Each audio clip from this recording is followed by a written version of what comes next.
Well, with prices the way they are, many farmers opted to store their grain in bins, bags, or sacks this year. But the sacks of yesteryear are much different than the ones used today. Andrew McCrea has this story of one man who is helping to keep a colorful legacy alive in Minnesota as we travel the American countryside.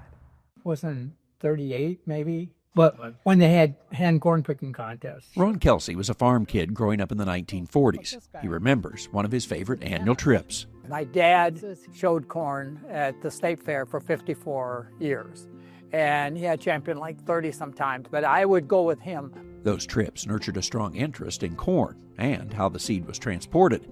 Those were the days when corn didn't come in boring paper sacks, but rather colorful cloth sacks with elaborate scenes and logos on them.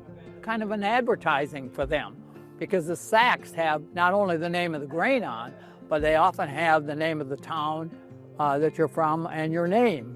Ron was a high school ag teacher and FFA advisor in Lamberton, Minnesota for many years. He started collecting these vintage cloth corn sacks in his spare time. He eventually began to take them to the Minnesota State Fair for people to see them. I have 1,400 of them, so I can't take them all to the state fair. So I take about 400 of them there. Ron says it's remarkable how many old corn sacks survived, since many were used for their cloth.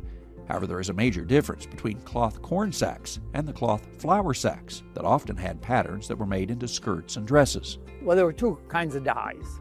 The grain sack is what I call a temporary dye, where you can take the color out overnight with hot boiling water. And so you can make dish towels out of them, and with 10 in our family, my mother made our underwear out of them also. It was a little bit scratchy, but you know, we got by.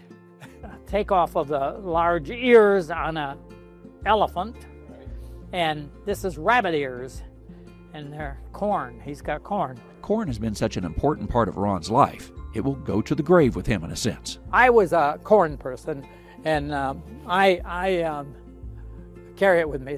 My kids give me this for my 75th birthday, and I thought, if I get it when I'm 75 years old and I don't like it, I'm not going to live that long anyway. So, corn may be a commodity, but these sacks from the 1930s and 40s are anything but.